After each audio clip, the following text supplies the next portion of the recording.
Assalamualaikum warahmatullahi wabarakatuh. Jumpa lagi dengan saya Teknisi Sudirman. Kali ini kita ada kerjaan servisan HP Oppo A12. Ini kondisinya no display ataupun tampilan layar gelap. Saat melakukan pengecasan seperti ini ada bunyi ngecas ya. Namun tidak ada tampilan sama sekali. Di kronologinya tuh habis kecemplung di bak air. Untuk konsumsi arusnya normal 1,2, namun tidak ada tampilan. Bagaimana cara penyelesaiannya? Langsung saja saya akan bongkar dulu HP-nya untuk melakukan pengecekan di bagian area mesin ya. Jadi buka saja di bagian SIM tray, setelah itu kita seset di bagian backdoor-nya. Untuk bagian HP yang habis masuk air ini, lakukan pembongkaran total dan bersihkan sisa-sisa air ya. Ya, bisa kita perhatikan di bagian area mesin dan juga di baterai itu terdapat banyak air. Saya akan zoom dulu dan bisa kita perhatikan teman-teman. Itu banyak sekali air yang terdapat di bagian mesin ya, ataupun bagian dalam ya. Karena habis kecemplung di bak air, jadi kronologinya itu anaknya main ya, dicemplungi di bak air ya. Jadi kalau anaknya main cemplung di bak air, HP-nya tidak usah dimarahi ya, karena anak itu kan tidak tahu ya, kan masih kecil. Ya, cukup diberikan penjelasan ya, ataupun arahan ya. Jadi tidak usah dimarahi, jadi HP ini masih bisa kita perbaiki ya. Jadi tidak mati total. Jadi untuk tahapan HP yang setelah masuk air seperti ini, lakukan pembongkaran total dan bersihkan tiap-tiap titik yang terdapat air ya tentunya. Lebih cepat lebih bagus ya seperti ini. Setelah masuk air seperti ini, jadi kita bongkar keseluruhan dan bersihkan setiap bagian yang terdapat air. Jadi biar kondisi HP-nya kembali normal. Jadi lakukan pembersihan air seperti ini. Buka bagian baterai hal pertama ya, agar tidak terjadi nge-short. Setelah itu kita buka setiap komponen yang terhubung di bagian mesin. Bersihkan secara total teman-teman ya. Jadi buka semua konektor maupun yang terhubung bagian mesin, baik itu kamera, fleksibelnya. Ini ada korosi juga yang di bagian SIM tray. Nanti kita akan buka di bagian kamera dulu. Setelah itu kita akan bersihkan ya. Jadi teman-teman bisa melakukan pembersihan di bagian area mesin itu bisa menggunakan cairan thinner ataupun kontak cleaner. Untuk area bawah juga sama, kita akan bongkar juga seperti ini. Lakukan pembersihan juga terutama di bagian soketnya ataupun di yang terhubung di bagian area mesin ya. Ini saya sudah siapkan cairan thinner, jadi kita sikat semua semaksimal mungkin dan bersihkan. Jadi saking sikatnya kita bersihkan karena banyak air, itu tulisan terdapat di bagian baterai itu luntur teman-teman. Karena terkena oleh cairan thinner ya, namun tidak masalah, tidak apa-apa. Karena saking banyaknya air, kita maksimalkan pengerjaan, lakukan pembersihan itu agar HP-nya kembali normal ya. Jadi benar-benar kita bersihkan di bagian atau tiap-tiap konektor seperti ini yang terdapat air, itu kita harus bersihkan ya, agar tidak terjadi korsleting ataupun short ya. Agar kondisi HP-nya itu kembali normal. Untuk di bagian mesin saya semprot menggunakan kontak cleaner. Jadi teman-teman bisa menggunakan kontak cleaner seperti ini ataupun menggunakan cairan thinner. Bisa juga menggunakan Pertamax ataupun bensin ya teman-teman. Jadi teteskan di bagian sikat ataupun kita semprot seperti ini. Tidak usah terlalu banyak, secukupnya saja. Setelah itu kita sikat dan kita bersihkan menggunakan tisu ataupun semprot angin seperti ini ya, semprot manual sehingga benar-benar kering dan air yang terdapat di bagian area mesin itu bersih dan juga hilang ya. Itu saya akan cek di bagian konektor dan akan saya rakit kembali. Seperti itu teman-teman cara memperbaiki HP yang habis kecemplung di bak air. Jadi maksimalkan pembersihan air yang terdapat di setiap komponennya. Ini saya akan cek kembali kondisi dari HP ini apakah bisa hidup kembali ya. Setelah kita melakukan pembersihan di bagian area mesin dan juga bagian fleksibel ya, dan juga di bagian USB bagian bawah. Setelah tekan tombol power, belum ada respon sama sekali. Saya akan coba ngecas ya, untuk bagaimanakah ada tampilannya atau tidak. Ya, sama sekali tidak ada tampilannya. Langsung saja saya akan bongkar di area baterai. Bisa jadi air masuk ke area LCD ya. Ya, kita angkat di bagian baterai. Iya, terdapat air juga di bawah baterainya. Berarti ini HP ini cukup lama rendamannya. Jadi HP habis berenang di bak air. Jadi banyak sekali air yang terdapat di bagian dalam HP. Terutama di bagian baterai itu ada titik air juga. Tentu di bagian LCD juga, area LCD tentu akan ada air ya. Langsung saja saya akan bongkar dulu di bagian LCD. Saya menggunakan alat separator teman-teman. Jadi teman-teman bisa menggunakan blower juga untuk tahapan pengangkatan di bagian LCD.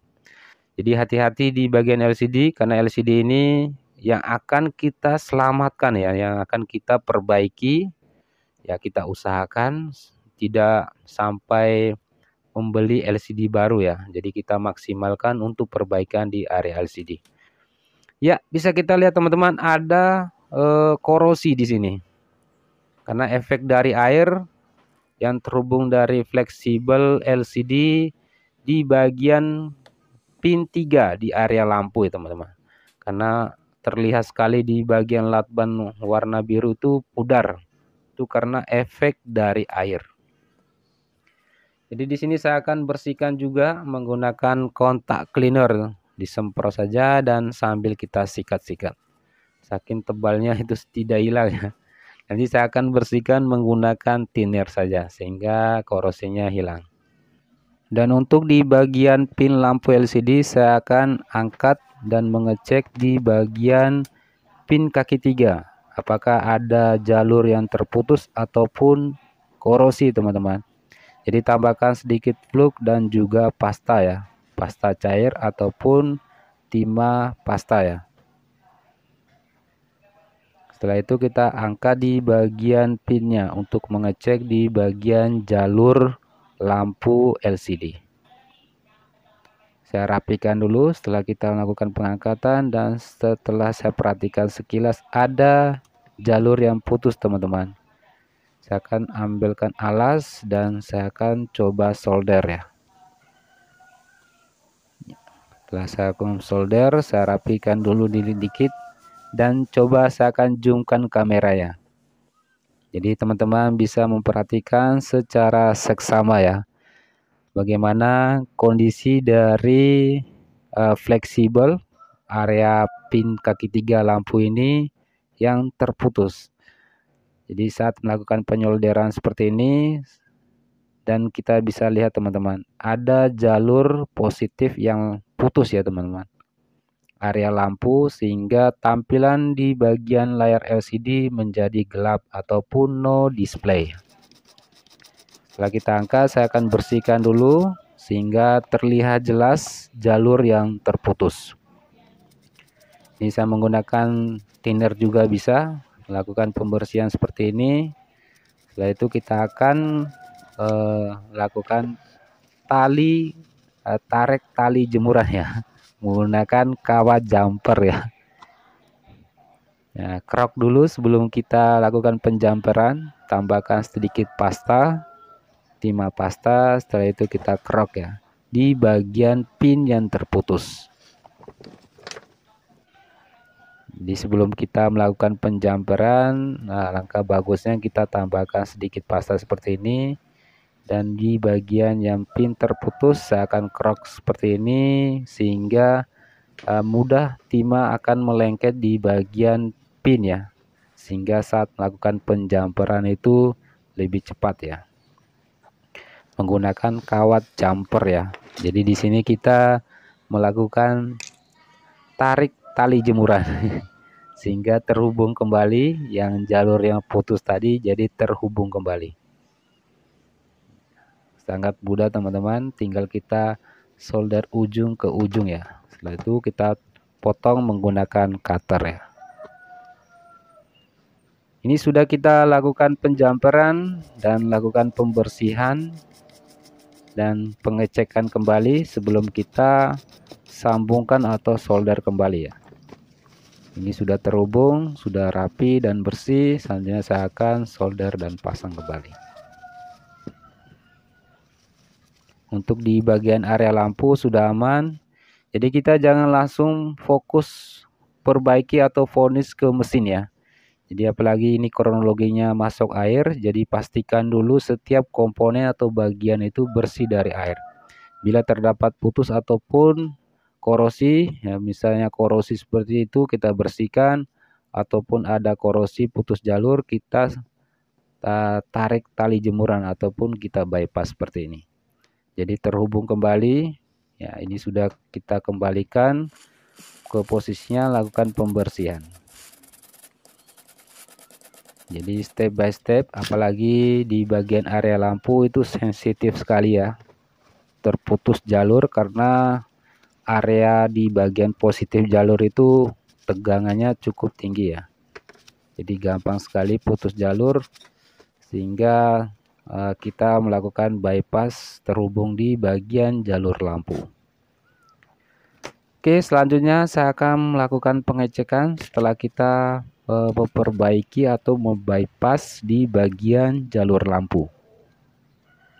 Pasang setiap komponennya, ini sudah kita bersihkan tadi. Selanjutnya saya akan cek hasil dari penjamperan di bagian jalur lampu ya.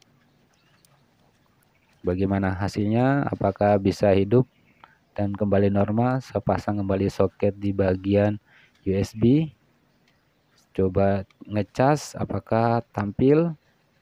Ya, sudah ada tampilan dan ada gambar petir teman-teman. Berarti sudah berhasil. Selanjutnya saya akan coba hidupkan HP-nya. Bagaimana tampilannya, apakah bisa tampil dengan normal ke tampilan sampai menu ya. Itu ada korosi tadi sehingga bagian jalur lampu itu terputus karena efek dari air ya. Ini sudah masuk ke tampilan. Selanjutnya saya akan cerahkan di bagian layarnya. Ini bukan karena air ya, karena ini penurunan cahaya. Saya akan naikkan. Oke, ini sudah ada tampilan. Namun di sini di bagian LCD ada endapan air di bagian layar LCD. Dan di sini saya akan bersihkan. Tahapan pembersihnya sudah pernah saya share di video sebelumnya. Selanjutnya teman-teman bisa ngecek untuk melakukan perbaikan LCD yang bagian LCD-nya endapan air itu buka di setiap lembarannya. Dan bersihkan menggunakan tisu. Seperti ini hasilnya teman-teman.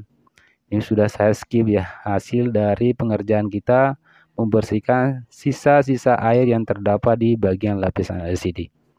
Oke, itu saja teman-teman, semoga bermanfaat. Jangan lupa like, share, dan komen-komen. Sampai ketemu di video-video selanjutnya. Wassalamualaikum warahmatullahi wabarakatuh.